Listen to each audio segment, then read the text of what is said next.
9th of July 2006, the Olympiastadion, Berlin. 69,000 people in the stands, a few hundred million more watching along on television. France take on Italy in the World Cup final. 141 goals have been scored across 62 games played. 27 red cards handed out so far, the most of any tournament to date or since.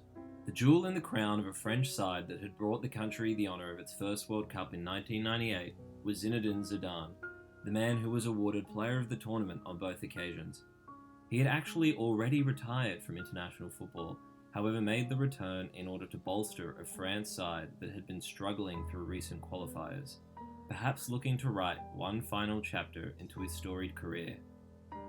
Contact, Malouda has gone down, won his side a penalty, and I think rather fortunately... The final was his 555th and final career match, and where he also scored his last and most iconic goal, a Panenka penalty against Gianluigi Buffon. To it. It's Zinedine Zidane here.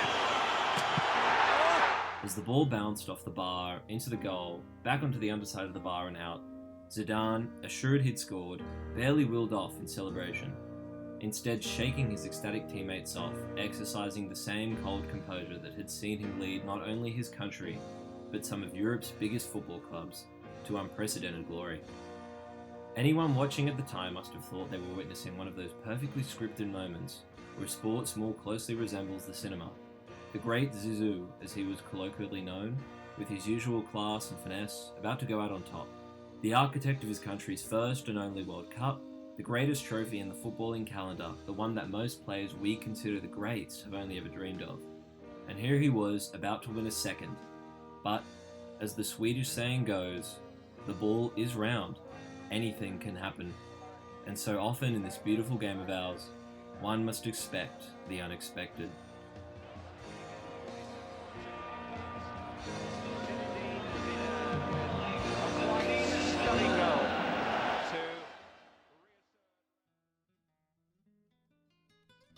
Football is no stranger to stars, perhaps more so than any other sporting code.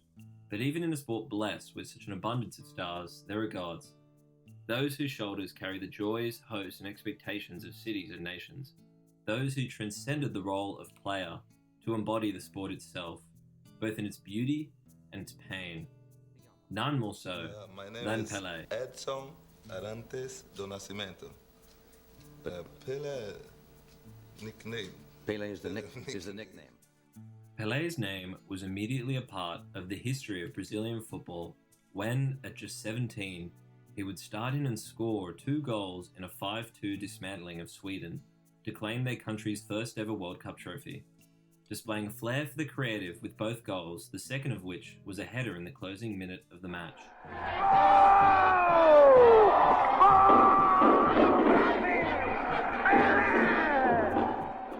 The game ended soon after, and a tearful Pelé, overwhelmed with emotions, was hoisted above the heads of his compatriots.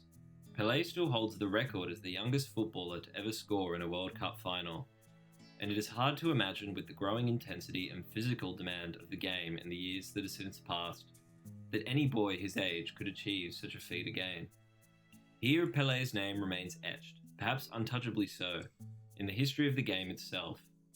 But Pelé would remain largely absent from Brazil's following World Cup victory, as he was injured early into the tournament, and was a part of a Brazil squad who crashed out in the group stage of the 1966 World Cup.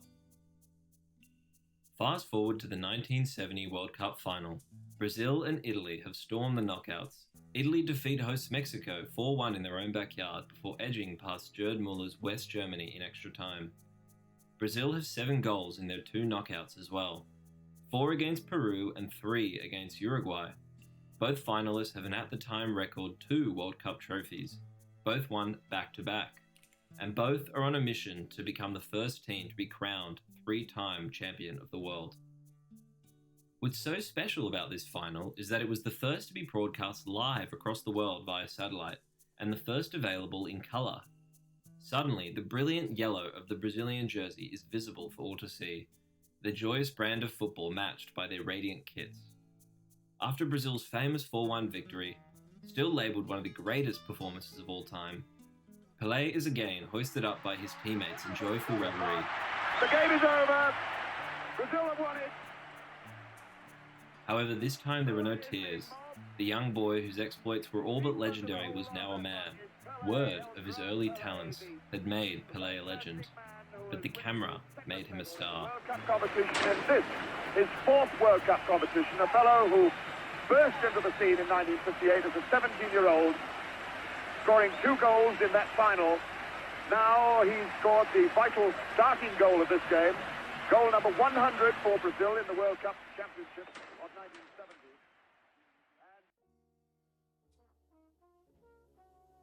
As the legend of Pelé was being written in the mid-1960s, Andy Warhol was shooting hundreds of 2.5-minute black and white film portraits of his friends, famous artists, or just especially interesting inhabitants of the New York City art scene at the time, now referred to as his screen tests.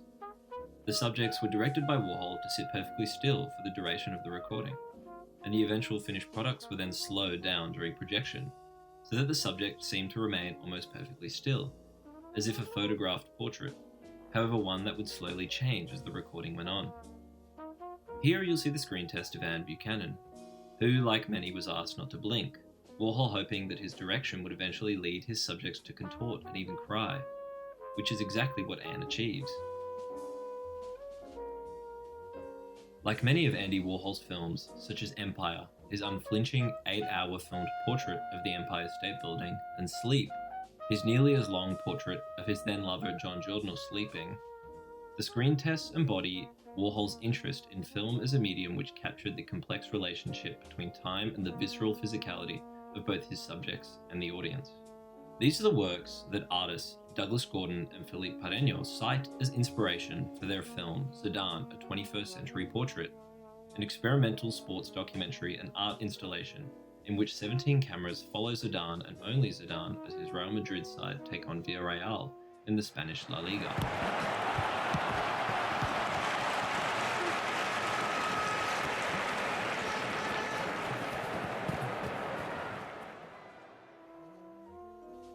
The match took place on April 23, 2005, just a short while before Zidane's final game for the club and his eventual World Cup heartbreak. Unlike Warhol's subjects, Zidane is free to roam the pitch at his own will. He's not beholden to the direction of the filmmakers. In fact, Zidane even noted that he only accepted the proposition of the picture on the understanding that he would not play any role. He did not want to act. However, like Warhol's subjects, when placed in the focus of the camera for an extended period of time, Zidane, as any professional athlete does, begins to deteriorate, not just physically, but mentally as well. As Richard Conte wrote, the artist filmmakers offer a discontinuous alternative to the continuity of the game, to its general movement. Where the pursuit of the ball induces the continuity of the action, the filming of Zidane shows the gaps, the attempts, the sudden accelerations, the ball-to-foot races, the shouts and gestures of ball calls.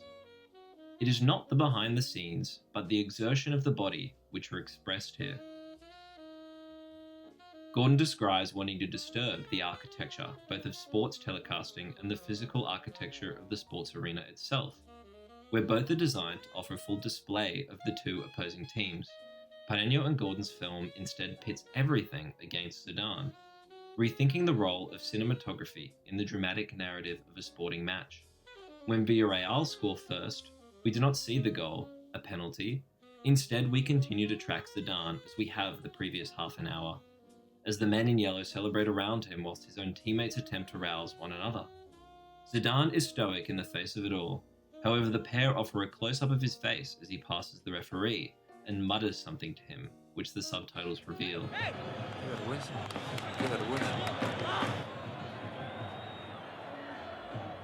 Subtitles like this often reveal Zidane's thoughts. One such sequence occurring right before the penalty is conceded.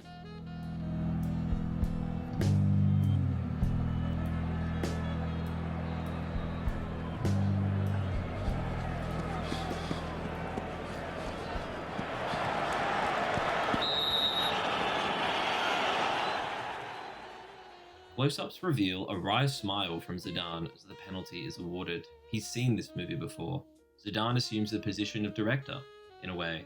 The 17 cameras that track him are his actors, his movements and wills commanding them rather than the traditional opposite. Likewise, the movements of his body on and off the ball dictate the movements of his opponents, who lunge at him. His teammates too are blocked and directed by his passes, as his creative role in the heart of central midfield sees play constantly flowing through him. He is likewise a conductor, the sound mix of the film revealing the crowd's ecstasy every time Zidane receives the ball, anticipating the magic they're about to witness.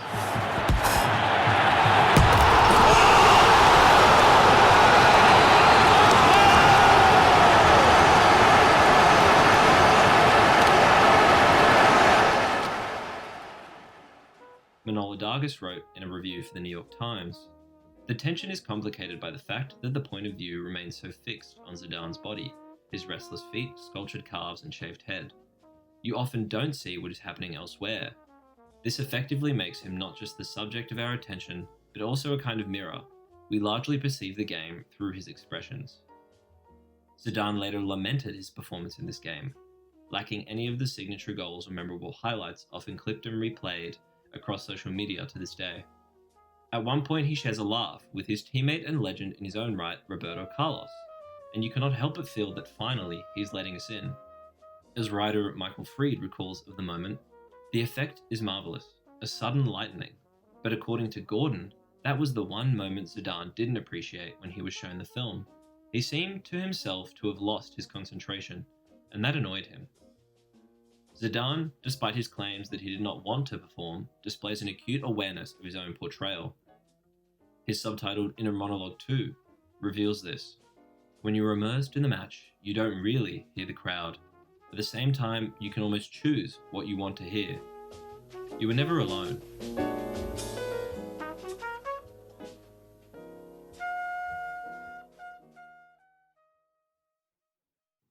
Gilles de Comadec was a French tennis player and France's first appointed National Technical Director of Tennis. In the 1960s, he produced a series of instructional videos on the forms and techniques of the game. However, soon realized that in the artificial, simulated environments of his videos, players could only perform how they thought they might in matches, when in reality, this was far from true. By the time of the 1969 French Open, also known as Roland Garros, Gilles had decided, instead, to turn his lens towards the games themselves, and within a decade had devised a portrait style of filming tennis players, which allowed him to analyze the intricacies of players' styles and techniques. Between 1977 and 1985, de Comadec would profile a number of prolific tennis players at Roland Garros, including American tennis star John McEnroe, who became somewhat of an obsession to de Comadec. These particular films are the subject of Julien Faraut's essay film, John McEnroe in the Realm of Perfection. For 4 straight years from 1981 to 1984, John McEnroe was the #1 ranked tennis player in the world, and is widely understood to be one of the greatest tennis players of all time, a reputation that struggles to overshadow his incredibly fiery and often confrontational behaviour on the court. I didn't say umpire, I said a disgrace to mankind and myself. I'd like the referee brought out, please, before you call the score. Before the score is called, I'd like the referee brought out. I said to myself, what did I say? What did I say, umpire? Tell me. Please tell me. Please tell me. I want you to not call because you made a mistake. Faraut, and by extension de Comadec, argue that these two sides of the man were in fact incredibly dependent on one another, his rage a performance which turned the crowd, even the officials, against him. His battle with the officials comes down to a desire for perfection that mirrors Zidane's annoyance at his lapse in concentration. One passage in the film explaining. Ce qui se passe dans la tête de ce joueur, on n'y a pas accès. Et c'est un match contre lui-même aussi. Les perfectionnistes, ils ne jouent pas qu'une performance contre l'autre, contre un chronomètre.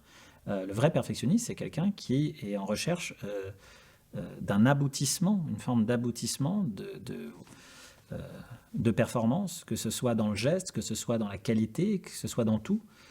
Donc il y a une lutte contre soi-même qui est extrêmement présente. Donc on assiste des fois sur un point qui peut paraître anecdotique comme ça, mais ça vient faire éruption dans sa propre histoire, dans son propre match qu'il joue aussi avec lui-même, où à un moment donné, les petites approximations peuvent l'amener, enfin les approximations chez un arbitre peuvent l'amener à perdre le contrôle. It's fascinating to watch the sequences where McEnroe and only McEnroe is filmed. When in play, he sheds the hardy exterior, adopting a grace and ease that makes it look as if he might as well be bouncing the ball off a wall, until we cut to a wider angle, and suddenly we see his opponent scrambling back and forth to return his hits. Decomadec often utilised slow motion to break down the movements of the players, hoping to capture, as the narrator notes, what the eyes cannot see. In doing so, Decomadec is able to break the image down into pure movement, these wiry spectres recalling the dance curves of Vasily Kandinsky, his line drawings of the dancer Gret Paluka, sourced from a series of photographs by Charlotte Rudolph. The process is largely similar, movement captured by the lens and subsequently distilled into line. Kandinsky wrote on the subject, "The entire body of the dancer, right down to his fingertips, is at every moment an uninterrupted composition of lines." Dance is a form which perhaps best captures the notion of perfection that Faraut and Decomadec imply of McEnroe, and that I have of Zidane, a marriage of sublime physicality and artistic intention transposed solely through the body in motion. Decomadec's spectral portraits distilling McEnroe to a Kandinskian uninterrupted composition of lines, marking the intentionality of his movements in the same vein as that of a dancer. Continuing this thread of film and dance, the filmmaker Deren, best known for her experimental short Meshes of the Afternoon, wrote extensively on this subject of dance in film, making a number of short films that explored the themes and theories of her writing. On her film Choreography for the Camera, she wrote, "I intend this film mainly as a sample of film dance, that is a dance so related to camera and cutting that it cannot be performed as a unit anywhere but in this particular film. What she means here is a style of dance that marries the physical form with the mechanical production of the camera, wherein the dancer can step or leap from one scene to another, aided by a cut in the film, or where a movement can be repeated instantaneously, far beyond what the dancer is physically capable of. The films of Decomadec, as well as that of Gordon and Parreno, echo Deren's sentiment, not to her degree of choreography, but rather in the camera's ability to aid in the production of that which cannot be physically reproduced. Decomadec could not reproduce the performances of the players off the court, least of all McEnroe, whilst Gordon, Parreno and Zidane himself muse about the particulars of his performance on the evening of the 23rd of April 2005. Returning briefly to slow motion, it is likewise the key component of Werner Herzog's 1974 film The Great Ecstasy of Woodcarver Steiner, a portrait of the Swiss ski jumper Walter Steiner, who, like Zidane and McEnroe, possessed a superhuman talent for his respective sport.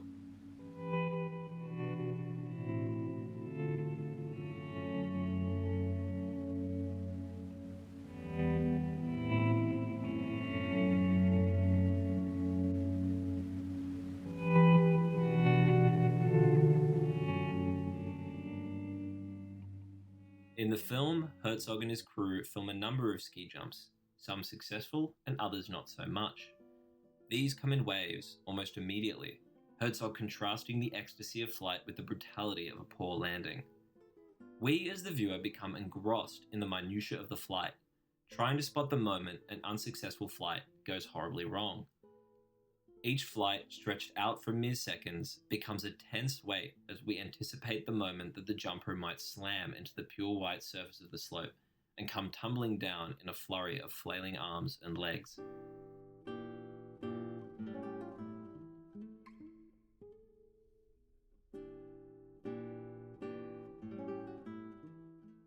The film hinges on Steiner's own battle with the professional body of the sport, as his otherworldly talents mean he often overshoots the slope, having to hold himself back lest he risk landing on the flat.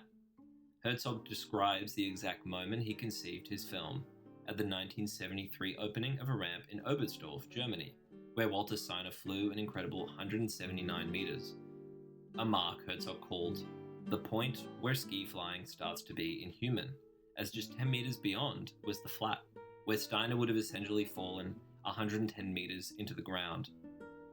After this, the jury shortened the starting run, essentially disqualifying Steiner's then world record-breaking jump. Unlike Zidane and McEnroe, whose perfection is rooted in a desire to win, Herzog presents Steiner's frustrations as having far higher stakes, as the professional body's refusal to hear out his demands quite literally puts his life in danger. At one point, this fear is realised as Steiner suffers a catastrophic fall. A bruised, bleeding, and likely concussed Steiner says afterwards, "I feel like I'm in the arena, with 50,000 people waiting to see me crash." Despite his own concerns, he jumps again, breaking the ramp record in magnificent fashion. However, for him, the win is purely psychological, overcoming the fear of catastrophe out of his own personal respect for the sport, for the ecstasy of the flight.